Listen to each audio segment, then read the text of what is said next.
je voudrais commencer par une simple question. Et cette question-là, vous l'avez sur l'écran. Sommes-nous prêts à demander et puis croire? Sûrement que dans ta tête, tu as une réponse. Oui, non, ça dépend à qui, ça dépend quoi, ça dépend comment.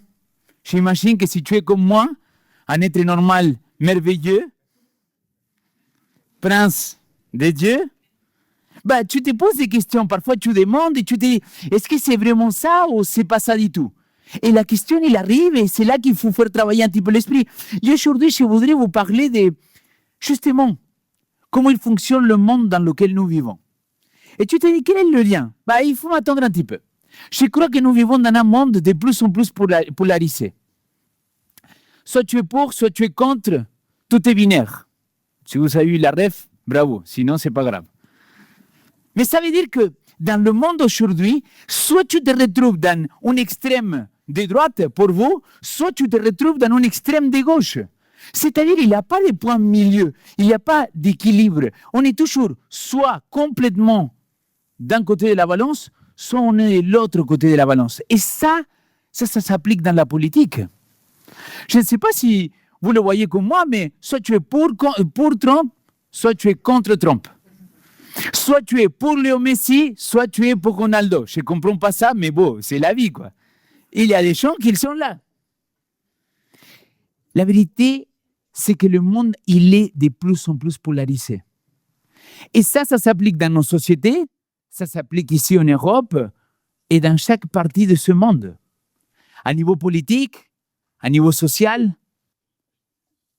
Mais je suis convaincu qu'aussi à niveau de la foi.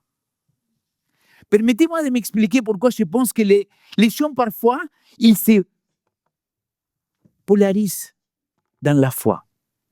Parce que c'est intéressant de voir ce qui se passe. Il y a des gens qui vont dire, tu n'as rien à faire, Dieu il va faire tout pour toi.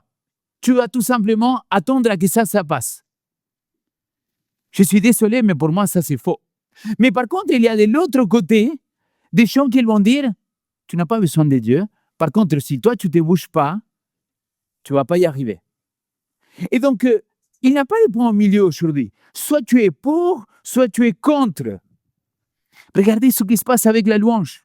La louange, sans la louange, on meurt. On serait la pire église au monde s'il n'y a pas de la louange. Ou de l'autre côté, oh non, ce n'est pas la louange, il faut revenir à la parole et que la parole n'est rien d'autre que la parole. Amen, alléluia. Mais est-ce qu'entre les deux, il n'y a pas un centre, il n'y a pas un milieu, il n'y a pas un équilibre à trouver? Je pense que dans notre foi, aujourd'hui, il y a des gens qui sont tombés des deux côtés. Je vais vous raconter une petite anecdote, et ça c'est réel. On était dans la première année de théologie. On était dans la première année que je devais faire le grec. Donc, imaginez un argentin en train de faire le grec et qu'il devait traduire en français. Je l'ai dit à mon prof de l'époque, Jean-Jacques Henriot, qu'aujourd'hui, il dort en attendant que Jésus-Christ il revient. Je lui ai dit, Jean-Jacques, mon ami, tu ne comprends pas. Je ne comprends pas ce que tu expliques dans ma propre langue. Donc, c'est impossible que je traduise dans ta langue. Tu comprends? Et là-bas, dans cette équipe-là, dans cette classe qu'on avait, on avait un élève qui venait, je ne sais pas d'où. Et cet élève-là, on se rappelle très bien avec les collègues de l'époque, il a dit, les gars, j'ai la solution pour valider le grec. Et nous, on a tous venu, il dit, vas-y, raconte, tu vois, les examens des autres, comment on fait? Tu vois, les pasteurs, ils voulaient tricher déjà. Et là, il nous dit, il faut prier et Dieu te va révéler toutes les réponses. Je dis, attends, amen. Mais je me rappelle la discussion. Je lui dis, mais tu penses qu'on va quand même prier, mais on va travailler, on doit apprendre les mots par cœur, c'est-à-dire il y a une base. Le gars, il a dit, niet. On prie. Premier examen de grec, 0 sur 20, les amis. Et les gars, on est venu à la... Qu'est-ce qui s'est passé? Tu n'as pas validé? Pourquoi? Très humain. C'est pour ça qu'on devait être formé, tu vois. Mais quand on lui pose la question, il était convaincu que Dieu allait le répondre. Mais est-ce que c'est ça le Dieu que la Bible nous présente? Vous voyez, je suis dans un extrême complet et total. Mais si je vais de l'autre extrême, des gens qui lisent écoute, je n'ai pas besoin de demander quoi que ce soit à Dieu. Parce que de toute façon, Dieu, il sait de quoi j'en ai besoin, donc moi, je ne parle pas avec Dieu. Je n'ai pas besoin de cette relation que tu me parles. Ça me suffit tout simplement de vivre normalement, rien d'autre. Mais si on tombe dans cet extrême-là, qu'est-ce que tu fais de toutes les fois que Jésus-Christ lui-même, il dit « priez », qu'il nous exhorte à demander? Qu'est-ce que tu fais de tous ces versets bibliques? Parce que si tu ne vas pas là et tu ne passes pas de l'autre côté, je pense qu'il faut trouver un équilibre, non? Et dans cet équilibre-là, pour ma part, je voudrais vous partager ces 3 mains aujourd'hui. Demander, et oui, j'ai mis en rose, douter et croire, confier. Je vais revenir sur le mot douter parce que j'espère que c'est celui qui va vous toucher le plus. Mais quand on parle de demander à Dieu, j'ai demandé tout à l'heure, est-ce qu'on continue à demander à Dieu? Est-ce qu'on est encore capable de dire, « Seigneur, là, je suis devant un problème, j'ai besoin que tu viennes à mon secours. » Ou ta foi, il a fait qu'aujourd'hui, tu n'as plus confiance. Tes doutes, ils ont fait qu'aujourd'hui, te disent, ça ne sert à rien de demander. Garde ça pour toi. Ce n'est pas lui qui va t'aider. Si toi, tu ne te bouges pas, ça ne va pas fonctionner. Je pense que la demande, c'est quelque chose qui est super intéressant. Regardez ce qu'il dit, « Invoquez-moi et je te répondrai. Je t'annoncerai des grandes choses, des choses cachées que tu ne connais pas. » Tu vois, le texte, il commence en disant « Invoque-moi ». Et ça, pour moi, c'est la première chose que je voudrais tirer, le premier enseignement, si vous voulez. C'est que Dieu, il ne va pas s'imposer dans ta vie. J'aime beaucoup dire, et désolé si ça vous choque, mais Dieu n'est pas un violeur. Dieu, il est un être aimant qui va toujours prendre en compte qu'est-ce que toi tu désires. Et si toi tu décides que lui, il ne doit pas faire partie de ta vie ou qu'il ne doit pas faire partie de ce domaine de ta vie, il va te laisser. Parce qu'il est amour et parce qu'il te laisse faire tes propres choix. Mais si moi, je lui dis, Seigneur, je t'invoque, là, il dit, avec grand plaisir, mon ami, j'attendais que ça. Tu sais, c'est comme quand ton enfant, ou pour ceux qu'on a des enfants, il te met le verre comme ça, quand tu lèves la bouteille, pam, il te montre le verre. Ça veut dire quoi? Serre-moi. Et qu'est-ce qu'on dit tous les bons parents? S'il te plaît. Qu'est-ce qu'on dit? De l'eau. Ah, mais ça, c'est pas on demande. J'ai soif. Ça, c'est pas on demande. Est-ce que je pourrais avoir de l'eau? Ah oui, avec grand plaisir. Et qu'est-ce qu'on dit, les mots magiques, s'il te plaît? Et les amis, pourquoi ça fonctionne pour nos enfants et ça ne devrait pas fonctionner si nous, on est des enfants de Dieu avec Dieu? Pourquoi on ne devrait pas apprendre à formuler nos demandes, apprendre à l'invoquer et dire, bah, Seigneur, voilà la situation qu'il est devant moi. Et là, il dit, pas simplement qu'il va nous répondre, c'est que aussi il va nous répondre d'une manière que toi et moi, on ne s'attendait pas. Et j'aimerais vous poser une question encore. Est-ce que Dieu répond toujours à ses prières? Oula, hésitation totale. Oui, j'ai entendu non, des chants qu'ils m'ont fait. Vous savez quelles sont les prières que Dieu ne répond jamais? Celles qu'on ne fait pas. Oui, amen, alléluia. Je ne sais pas qui l'a dit, mais amen. Il ne peut pas te répondre si tu ne l'as pas prié. Si tu ne l'as pas invoqué, tu ne l'as pas demandé, il ne peut pas te répondre. Par contre, après, et pour moi, c'est le principe de la prière, mais vraiment le principe de la prière, c'est que si tu as une relation mature avec Dieu, si tu as une véritable connexion d'adulte à adulte, pas d'enfant adulte, mais sinon de son enfant, comme un père bienveillant, si toi tu rentres dans cette dimension-là, tu vas apprendre que papa, parfois, il va te dire non pour ton bien. Tu vas apprendre que papa, il va te dire pas encore. Je te donnerai ça, mais pas tout de suite. Et tu vas apprendre qu'il va te dire oui. Mais tu sais quel est le problème? C'est que généralement, on est des enfants spirituels que j'appelle des Peter Pan. Ce sont des enfants qui ne vont pas grandir, des enfants qui vont rester dans donne-moi. Mais avec Dieu, c'est pas ça la relation de prière. C'est pas ça la relation des démons. C'est dire, Seigneur, je te pose ça devant toi. Qu'est-ce que tu en penses? Voilà, je t'invoque, Seigneur, viens agir dans ma vie. Et si tu me dis oui, je suis prêt à l'entendre. Si tu me dis non, je suis prêt à l'entendre, même si ça va faire mal. Mais je serai prêt à l'entendre. Jean, il va dire, l'assurance que nous avons auprès de lui, c'est que si nous demandons, vous voyez le si nous demandons quelque chose, selon sa volonté, il nous entend. Et si nous savons qu'il nous entend, quoi que nous demandions, nous savons que nous savons ce que nous lui avons demandé. C'est ça. C'est s'approcher des pères en sachant qu'il nous entend. S'approcher des pères en sachant qu'il veut faire le bien pour nous. Je ne sais pas si vous vous rappelez la prière de Jésus-Christ quand il va prier pour la résurrection de Lazare. Ça vous dit quelque chose ou pas du tout? Médiane, il a prêché il n'y a pas très longtemps de Marthe et Marie, mais quand il va prier pour Lazare, il y a quelque chose de très intéressant dans sa prière. Je sais que tu m'exauces toujours, mais il fait une prière publique, orale, pour que tout le monde l'entende. Il dit, Père, je sais que tu m'entends toujours, mais je ne le fais pas pour moi, je le fais pour eux. Pour qu'ils sachent que tu m'entends. Ça, c'est l'importance de dire, hey, je suis convaincu que Dieu m'entend quand je prie. Quand je demande quelque chose à Dieu, il m'entend. Je ne sais pas s'il va me répondre pour oui, pour non, ou pour pas encore, mais il va me répondre. Est-ce que je suis prêt à accepter ça? Et c'est là qu'il rentre le mot, que c'est le doute. Parce que le doute, tu vois, pour moi, c'est comme une sorte de couteau double tranchant. Tu vois, ça peut faire de bien comme ça peut faire de mal. Le doute, c'est quelque chose... Écoute, à quoi ça sert la foi s'il n'y a pas de doute? Tu as déjà pensé à ça? Le doute, il fait partie de notre vie. Oh, tu n'as jamais douté. Vous êtes toujours avec la foi, la conviction, aucun problème, c'est ça? Si vous êtes comme moi, je doute. Je demande quelque chose et je dis, aïe, aïe, aïe, est-ce que c'était ça?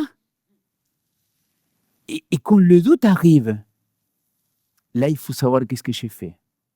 Soit je fais un pas de foi et je dis, Seigneur, j'ai choisi de croire, soit je m'arrête et je ne sais pas trop.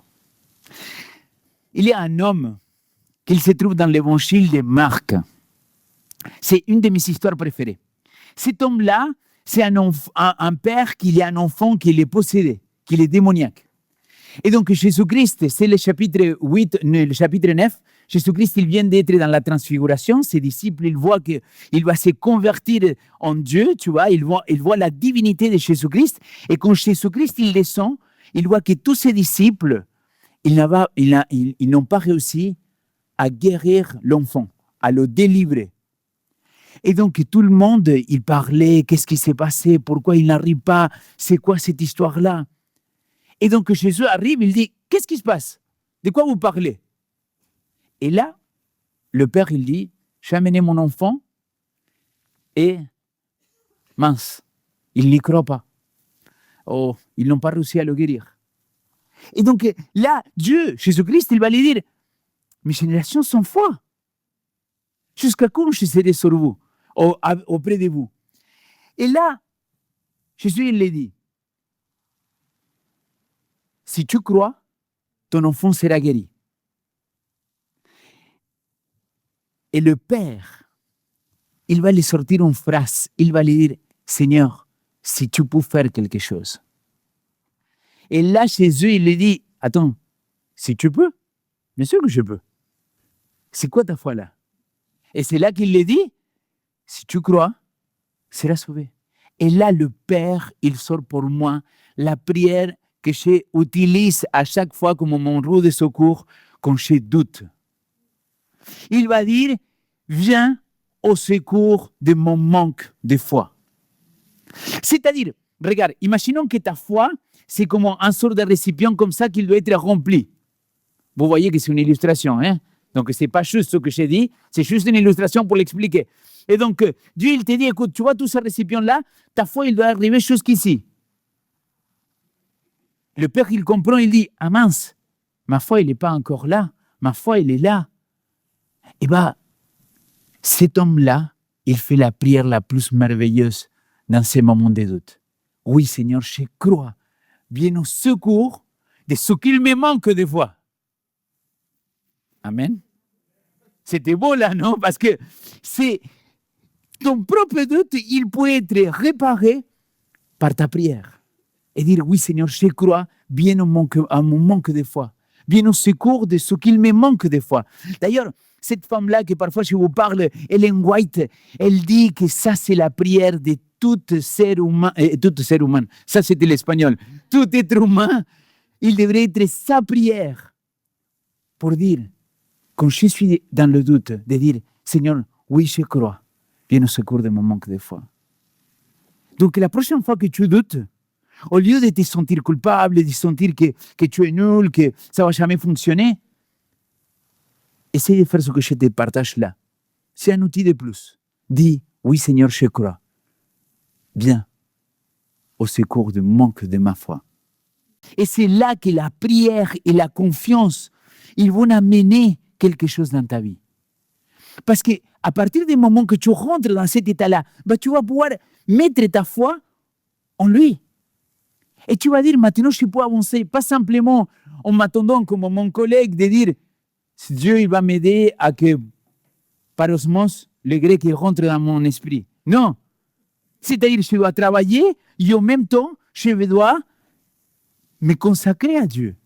Il y a une phrase en espagnol, je ne sais pas comment on peut la traduire en français, mais la phrase, c'est en Argentine, en tout cas, je ne sais pas si c'est dans les autres pays, a Dios rogando con el mazo dando. Ça veut dire, en priant Dieu, mais en agissant toujours. Tu vois, ça ne sert à rien de venir prier Dieu, lui demander tu l'invoques, qu'il puisse répondre à ta prière, et que toi, tu restes comme ça. Qu'est-ce qui va se passer? Oui. Écoute, Dieu, il est Dieu. Hein? Dieu, il peut répondre comme il le souhaite, c'est Dieu. Mais ma véritable question aujourd'hui, c'est est-ce que nous, on ne devrait pas se mettre en marche? Est-ce que nous, on n'est pas appelés à pouvoir vraiment rentrer dans cette dimension-là de demander, douter et confier?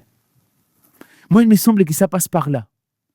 Par prendre conscience que tant qu'on vivra dans ce monde-là, Dieu nous appelle à l'invoquer, à prier, mais qu'il va y avoir des moments de doute. Mais que ces doutes-là, c'est l'opportunité pour mettre notre foi dans ce Dieu tout-puissant. Si je vous prêche de ça ce soir, c'est parce qu'il m'est arrivé quelque chose que c'était assez interpellant pour moi, en tout cas, au nouveau. Il y a un bon temps en arrière, l'année dernière, j'étais en train de donner des études bibliques à une jeune femme que je la connaissais pas, je l'ai croisée une fois. Il était venu une fois ici à Vivo avec, à l'époque, son ex-petite amie. Donc, ils se sont séparés. Et il m'a dit, écoute, je voudrais me retrouver avec une spiritualité. Est-ce qu'on pourrait en discuter? Et je lui ai dit, écoute, avec grand plaisir. Donc, on a fait un premier entretien par Zoom. Et cette jeune femme, voilà, il n'avait pas beaucoup de croyances, il n'avait pas beaucoup de background chrétien, il ne connaissait pas la Bible. Et donc, je lui ai dit, écoute, moi, je suis pasteur, ce que je peux partager avec toi, c'est la parole de Dieu, quoi. Je ne suis pas philosophe, quoi. Donc, si ça te dit, avec grand plaisir. Et on a commencé à prendre rendez-vous pour se voir une fois par semaine. Ça, c'était notre première rencontre. Deuxième rencontre, je lui présente la Bible. Qu'est-ce que c'est la Bible? Comment il est le Nouveau Testament, l'Ancien Testament? Je commence à expliquer. Troisième rendez-vous, je lui pose une question. Et je lui dis, écoute, est-ce que tu as des questions par rapport à l'étude biblique qu'on a fait? Il me dit, non, je n'ai pas de questions, c'était très clair. Par contre, j'ai regardé une série sur ta chaîne YouTube. Ce n'est pas la mienne, celle de Vivo, nanana. J'ai dit, ah bon, et tu as regardé quoi? J'ai regardé toute une série. J'ai dit, laquelle? Reboot, renouvelé par l'esprit. J'ai dit, ah bon? Et je lui ai dit, tu l'as regardé un seul coup comme ça? Il me dit, oui. Et il me dit, par contre, j'ai plein de questions. Donc, on est au troisième étude biblique. Hein? troisième étude biblique avec quelqu'un qui n'a pas un background chrétien. Et qu'est-ce qu'il me dit? Elle me dit, c'est qui le Saint-Esprit? Pourquoi c'est tellement important dans ma vie? Qu'est-ce que ça veut dire recevoir le baptême du Saint-Esprit finalement? Pourquoi cela, il peut changer ma vie? Toi, tu as parlé qu'à l'intérieur de nous, parfois, on a deux natures, comme deux loups, un bon et un méchant. C'est exactement ce qu'il m'arrive dans ma vie. Il dit, comment je peux faire pour être renouvelé? Tu lui poses la question à n'importe quel pasteur. Aucun pasteur au troisième étude du lit qui va parler comme ça du Saint-Esprit. Eh bien, on a commencé à parler du Saint-Esprit. On a commencé à parler du Saint-Esprit et je vous raconte ce qui s'est passé en moi pendant cette semaine-là, mais je vais vous raconter ce qui s'est passé la semaine d'après avec elle. Elle, je lui ai dit, maintenant, tu te lances et tu essayes de vivre par l'Esprit. Et il a dit, OK. Vendredi, elle devait aller au marché parce qu'ils vendent des trucs, machin bidule. Et elle me dit, Léo, avant de sortir de chez moi, j'ai fait une prière dans ma tête. Et je lui ai dit à Dieu, nanani, nanana, je lui ai parlé de quelque chose et je n'avais parlé à personne d'autre. Et quand j'arrive au marché, il y a une dame qui vient et qu'il me propose un livre que c'était exactement ce que je l'avais demandé à Dieu. Et il me dit, est-ce que ça c'est le hasard? Est-ce que c'est une coïncidence? C'est quoi? Ah, là, c'est le Saint-Esprit. Et il me dit, mais tu penses parce que... Je lui dis, tu vois, ça c'est la différence. Tu demandes quelque chose, maintenant il faut que tu crois. Tu peux avoir des doutes, mais maintenant il faut que tu crois dans ce que tu avais demandé à Dieu. Et c'est exactement ce qui s'est passé avec elle. Aujourd'hui, on continue à étudier la Bible. Et bref, juste pour raconter, parce que sinon vous n'allez pas savoir ce qui s'est passé. 2 mois plus tard, à un moment, on est en train de parler de Jésus-Christ, qu'il est son sauveur. Et oh là là, ça me remonte l'émotion, je vais m'y contrôler. Je lui pose la question, je lui dis, est-ce que tu veux accepter Jésus comme ton sauveur et Seigneur? Et elle me dit, oui, je veux, mais c'est compliqué, Léo. Je dis, non, rien de compliqué. Là, tu as prononcé, oui, Seigneur Jésus, je t'accepte comme mon sauveur et mon Seigneur. Au nom de Jésus, Amen. Et là, il dit, ok, je me lance. Et il le dit. Et quand il l'a dit, moi, j'étais en pleurs, elle était en pleurs, le Saint-Esprit était en pleurs, tout le monde pleurait, c'était peace and love, c'était tellement beau, les amis. Mais cet épisode-là, et d'ailleurs, je l'ai raconté à cette fille-là, que j'ai donné des études bibliques, je l'ai raconté que j'allais parler de ça. Je l'avais dit, pourquoi? Parce que c'était la 12e jeune femme qu'il me montrait que cette série-là de Reboot, il y avait quelque chose d'autre. Tout à l'heure, Agustina, elle est passée témoigner. Alors, je ne savais pas qu'elle serait là aujourd'hui, mais Agustina, quand la série elle est lancée, Agustina, elle vient me voir, elle me dit, Léo, alors, je ne sais pas si tu l'avais dit exactement comme ça, mais c'est trop touchant, cette série-là. Ça me parle beaucoup, il y a les schémas, machin bidule. Et elle me dit, tu voudrais pas mettre par écrit ça? Il me dit, si tu veux, je pourrais t'aider. Auguste, tu te souviens? C'est pas grave. Parce que Dieu répond aux prières, même si ce n'est pas les tiennes, c'est les miens. Quand je raccroche avec cette fille-là, il y a une pensée qui me vient à l'esprit. Je me dis, ok, c'est pas l'hasard. Peut-être il faut que je passe à l'action maintenant. Je vais récupérer toutes ces prédications-là, j'ai toutes mes notes, je vais les mettre dans les chapitres et je vais y aller. Et donc, j'ai commencé par le chapitre 5, après j'ai commencé par le 6, par le 7, après j'ai fait le 1, le 2, le 3. Mais tous ces chapitres-là, tout ce que je devais mettre en place, j'ai senti que oui, que ça pouvait être un projet de Dieu, mais devinez qu'est-ce qui s'est passé? Le doute. Et donc, du coup, je l'ai écrit à un poteau, je lui ai dit, qu'est-ce que tu en penses? Est-ce que je dois écrire ça? Je ne sais pas. J'ai cherché l'approbation. Mais au moins, j'étais clair avec moi. J'ai cherché, j'avais besoin que quelqu'un m'approuve, tu vois. Et cet ami-là, il me dit, oui, il a des choses à corriger, machin bidule, mais oui, il faut que tu te lances.